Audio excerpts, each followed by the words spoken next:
Você já percebeu que sempre são os outros que convencem, nunca é você? E não. Não é falta de conhecimento, não é falta de argumento. Provavelmente você é a pessoa que mais tem conhecimento na sala ou no ambiente onde você frequenta. Então por que quando você fala, as pessoas não compram a sua ideia? Elas compram do concorrente ou compram da outra pessoa? Eu já vi isso aí acontecer centenas de vezes. Em 20 anos de advocacia, tendo atendido empresários, empreendedores diversos, prestadores de serviços, vendedores, isso para mim era quase que diário. Eu me recordo muito bem de um engenheiro que ele tinha uma mente matemática simplesmente brilhante e ele tinha desenvolvido uma metodologia lá de organização de recursos de obra que de fato iam impactar aí numa economia de milhões dentro do conjunto de obras que os clientes deles iam fazer. O problema é que ninguém dava ouvidos para ele. Eu também conheço uma amiga minha médica que ela é fenomenal. Ela detém um conhecimento invejável. E ela tinha uma capacidade de fazer diagnóstico maravilhoso, sabia exatamente o que estava acontecendo com o paciente dela.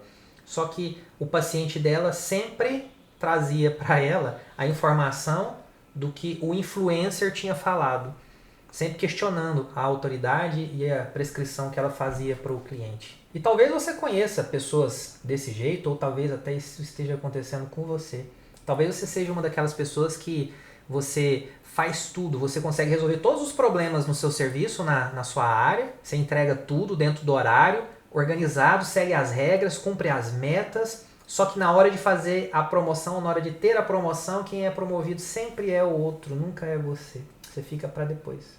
E você sabe por que isso acontece? Porque quem sobe, quem é promovido é quem fala bem. Não necessariamente é aquele que faz a entrega do resultado. E você sabe o que é pior? O pior de tudo é que essas pessoas no geral, e talvez isso esteja acontecendo com você, acreditam que o mundo acaba sendo injusto, que as regras estão desorganizadas aí, alguma coisa está errada nesse sentido. O que você precisa prestar atenção e começar a conscientizar é que, na verdade, o mundo só escuta quem sabe se fazer entender, quem sabe se comunicar. A inteligência, ela é muito válida, mas ela funciona como se fosse um livro trancado, cheio de sabedoria, repleto de conhecimento, mas esquecido muito das vezes nas prateleiras da vida. E agora eu vou falar para você que existem 3 erros principais que pessoas inteligentes cometem quando vão falar uma ideia. E o pior é que isso pode estar acontecendo com você e você nem está se dando conta disso. Por isso, presta bastante atenção no que eu vou falar. O primeiro erro que você provavelmente está cometendo: você explica demais. Quando você domina um assunto, você quer mostrar tudo, você quer falar tudo, você quer dar exemplo, você quer explicar o raciocínio lógico, a forma que você conseguiu chegar naquele resultado, a procedência, as consequências e toda a dinâmica que foi envolvida. Isso é muito comum de pessoas técnicas. Pergunta como é que eu sei? Exatamente. Eu também faço isso. Quem é técnico, quem é mais racional, se apaixona pelo raciocínio, se apaixona pela linguagem, se apaixona pelas consequências, pelas causas. E a gente acredita que as pessoas também querem saber de onde que você tirou isso, para que você quer fazer, como que é, as consequências e tudo mais. Só que não funciona assim. Então, o primeiro erro que você está cometendo na sua comunicação é porque você acaba explicando demais. As pessoas não querem a explicação, as pessoas não querem a explicação. As pessoas não querem os detalhes, as nuances, as histórias, não quer nada disso. Você sabe por quê? As pessoas perdem o interesse em 30 segundos. Se você não passar para ela algum benefício, alguma coisa que seja vantajosa para ela e que de fato a informação que você vai passar faça alguma diferença na vida dela, ela em 30 segundos deixa de prestar atenção em você. Isso aí é simples, eu não vou ficar adentrando no mérito porque eu não vou explicar demais. Fato é que o cérebro humano ele foi feito para absorver significados. Enquanto você fica explicando aí o que, o como, a pessoa simplesmente quer saber o seguinte: o porquê que isso é interessante para mim? Qual que é o significado disso para mim? É isso que ela está pensando. E é isso que interessa você sempre entregar para ela primeiro. Segundo erro. O segundo erro é você falar a linguagem errada. Pessoas lógicas, normalmente técnicas, falam uma linguagem matemática, falam uma linguagem lógica, falam uma linguagem racional. E adivinha só, as pessoas não são racionais. Como assim, Daniel? As pessoas não são racionais? Não. A formatação do cérebro, a estrutura cerebral, ela foi feita para absorver mais emoções do que razão? Nós nos conectamos e buscamos situações emocionais e nós utilizamos a estrutura cerebral nossa de modo racional para organizar, para concatenar, para justificar a parte emocional. Se você começa um raciocínio através de informações técnicas e dados, etc, etc, a pessoa está bocejando, em 20, 30 segundos acabou a conversa. Mas se você começa com alguma coisa emocionalmente envolvente, a pessoa vai prestar atenção naquilo até onde interessa para ela. Então, se você fica apresentando alguma coisa apenas de modo racional, essa linguagem racional está desconectando as pessoas de você e elas não estão simplesmente te ouvindo. Por mais que pareça que estão te ouvindo, elas não estão te ouvindo. As pessoas se preocupam muito mais, elas se conectam, isso é inconsciente. Inclusive você que está aí escutando agora, presta atenção se você também não age desse jeito. As pessoas simplesmente elas se conectam muito mais com o medo de perder, a vontade de pertencer, o desejo de ganhar, a vontade de ser diferente, de buscar e ter alguma coisa, um insight que outras pessoas não têm, uma vantagem. É isso que as pessoas normalmente buscam de modo inconsciente. Elas buscam status, elas buscam segurança. Então a mensagem que fica é: você precisa traduzir a sua linguagem, a sua comunicação racional para alguma coisa mais emocional. E não, isso não é manipulação, isso é comunicação consciente. Terceiro erro, você não está sabendo ler o cenário, ler o contexto, ler a sala. Os seus sensores eventualmente estão desalinhados, desajustados. Pode ser que você esteja tão focado no que você vai dizer, na forma como você vai dizer, o conteúdo que você vai dizer, que você não está prestando atenção no contexto, no ambiente, e isso muda o jogo.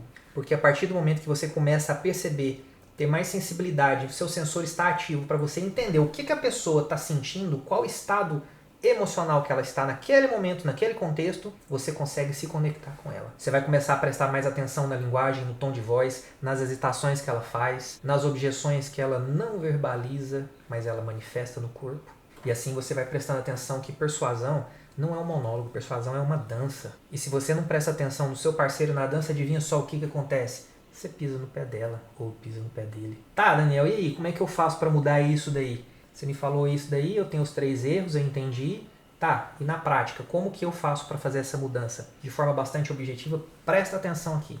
Primeiro, aqui o menos é mais. Antes de você falar, antes de você começar a se comunicar, pergunta para você mesmo.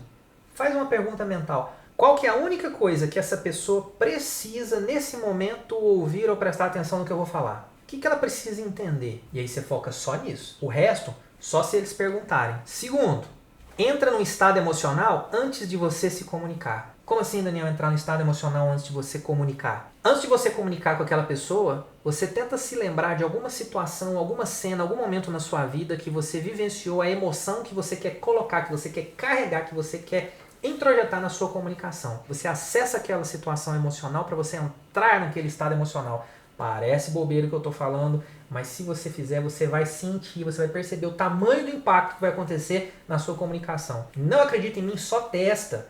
Hoje, amanhã, nessa semana, faz esse teste. É incrível como que o corpo cria congruência, como que essa situação, esse exemplo que eu estou dando para você, essa técnica que eu estou dando para você, ela faz com que mente e corpo se conecte. E quando você tem conexão de mente e corpo, você passa uma informação magnetizada, você tem coerência na sua forma de agir, de falar, e a pessoa percebe. E não é o racional que ela percebe, não. É o inconsciente dela percebe a sua comunicação como sendo legítima, como sendo verdadeira. E nesse momento, sendo possível, você começa com uma história ou você faz uma pergunta envolvente. E aqui é importante você entender que o seu objetivo com a história ou com a pergunta envolvente é você gerar um filme, você gerar uma imagem na cabeça da pessoa. Eu vou repetir. E gera uma imagem, faz uma cena na cabeça da pessoa, para ela imaginar o que você está falando. Porque quando ela imagina o que você está falando, junto com a emoção que você acessou antes e passando aquele estado emocional que eu acabei de falar, você faz com que a pessoa sinta exatamente aquilo que ela está vendo, que você provocou. E a comunicação passa a ser de dentro para fora e não simplesmente de fora para dentro. Quero dizer, não é você falando com essa pessoa. Não, você está fazendo a pessoa visualizar e sentir o que você está falando e de dentro dela sai a mensagem que você está passando para ela. Ela sente essa mensagem. Está fazendo sentido para você? Então, por exemplo, vou tentar dar um exemplo aqui para tangibilizar o que eu estou falando aqui. Vamos supor que você queira falar para uma pessoa, você está dentro de uma situação de empresa, de um negócio, você é um funcionário e você está querendo propor para o seu funcionário, vamos pôr um exemplo, ou para o seu colega, ou para o seu chefe, você está querendo propor uma situação onde aquilo que você vai produzir, aquela mexida, aquela organização que você vai fazer, vai gerar para aquela pessoa especificamente um percentual de 20 ou 30% de otimização na produção e no tempo dela. Ao invés de você falar dessa forma, falar, o que eu vou fazer aqui para você vai gerar 20 ou 30% de otimização no seu tempo e na sua produção, na sua performance. Isso aqui você percebe que tangibiliza, não necessariamente conecta, não é isso que vai fazer e vai gerar valor para a pessoa. Então, ao invés de falar dessa forma, por exemplo, você pode falar algo mais ou menos assim. Fazendo essas mudanças aqui, ao invés de você sair todos os dias 18 horas, você vai conseguir sair às 16 horas. E o que é melhor, você vai ter o dobro de resultado que você estava tendo agora. Você acha que é interessante ou não a gente organizar essa nova produção, essa nova organização que eu estou propondo? Aí a pessoa ela consegue visualizar ela saindo 2 horas mais cedo. É muito diferente dela visualizar que ela vai ter X% de resultado, de otimização de tempo e de resultado dela. Pelo contrário, se você fala para ela, você vai sair 2 horas mais cedo e você vai ter o dobro de resultado do que você estava tendo. A pessoa fala, meu Deus, aí me interessa, aí ficou bacana. Percebe a diferença? Terceiro, antes de você começar a argumentar, você vai ligar os seus sensores, o seu radar, você vai prestar atenção aonde que a pessoa está. Qual que é o estado emocional dela e aonde que ela está naquele contexto que você está tratando, naquela situação específica com que você vai falar com ela. Pousa ela em um galho, faz ela aterrissar naquele exato momento que você está conversando. Daniel, como assim? Eu não estou entendendo. Na hora que você for conversar com ela, você tenta entender o que ela está valorizando naquele momento, o que é importante para ela, o que ela está buscando exatamente ou está precisando exatamente naquele contexto, naquele momento onde ela está. Por exemplo, o que ela tem medo, o que ela está precisando resolver, qual que é a urgência dela, a emergência dela ou a busca dela. Presta atenção também na linguagem que ela está usando, as frases que ela está utilizando, as palavras que ela está utilizando. Ela utiliza, por exemplo, palavras como eu tenho que fazer X, eu preciso, ou ela fala eu quero, eu escolho. É diferente. Quando ela fala eu tenho que, existe algo imperioso, algo que determina, algo que está cobrando ela. Uma voz interna que pode ser da cabeça dela ou de fato superior ou do contexto por trás que está sendo exigido dela praticar alguma coisa, ainda que ela não tenha vontade ou tenha escolhido fazer aquilo. É totalmente diferente de quando ela fala eu quero fazer X, eu escolho fazer X, percebe? A comunicação ela é direcionada totalmente para um cenário e para o outro. E daí você precisa aprender a adaptar a sua comunicação para cada situação, para cada contexto, para cada etapa que a pessoa está dentro daquele contexto. E isso nós vamos desenvolver muito mais nos próximos vídeos que a gente vai colocar aqui no canal. Então você fica ligado nisso daqui que eu vou te ensinar exatamente perguntas poderosas de diagnóstico. Eu vou ensinar para você exatamente como que você vai fazer induções invisíveis que fazem com que a pessoa tenha desejo ou vontade de ir por um caminho ou por outro. Eu quero deixar claro que isso não é manipulação. O objetivo de tudo que eu estou conversando aqui não é manipulação. Muito pelo contrário. É você se conectar e você fazer o acompanhamento guiado daquela pessoa. Olha, presta atenção nessa mensagem que eu vou falar aqui para você. Você pode ter a melhor retórica, você pode ter muito conhecimento dentro da sua área e você pode ter o melhor argumento do mundo, mas se você não souber como comunicar isso, se você não entender esses 3 pontos que eu coloquei para você, é como se você estivesse gritando, querendo falar com uma pessoa debaixo da água. Você lembra quando você era criança, você mergulhava na piscina e você ficava fazendo aquela brincadeira de gritar debaixo da água para outra pessoa que está lá de fora tentar ouvir? Exatamente assim que está acontecendo. Então a pergunta que eu quero que você se faça hoje mesmo é: qual desses 3 erros eu estou cometendo? Eu estou cometendo os 3? Eu estou cometendo um? Mais ou menos? Qual desses 3 você está cometendo? Eu explico demais? Eu foco só na lógica e eu esqueço das emoções? Ou eu não presto atenção no que o outro realmente está dizendo? Eu não presto atenção no estado emocional que ele está? Eu não consigo conectar e achar ele no momento da conversa, no contexto específico que eu estou trabalhando, logo eu não conecto com ele. Identifica isso porque a autoconsciência é o primeiro passo, o passo mais significativo para você conseguir verdadeiramente mudar. Se você não entende em qual momento você está, você não sabe exatamente onde você está, dificilmente você vai conseguir chegar em outro lugar. Vai ser com muita dificuldade. Liga seu Waze, liga seu Google Map, por exemplo, e tenta traçar um destino sem colocar onde você está do início da rota. Dificilmente você vai conseguir chegar em outro lugar. Não tem como traçar uma rota de mudança, percebe? E se você quer dominar não só o que dizer, mas como dizer de forma que realmente conecta, fica no canal porque eu vou trazer Muito conteúdo de valor aqui para você. Fique ligado que tem muito mais vindo por aí. Até o próximo.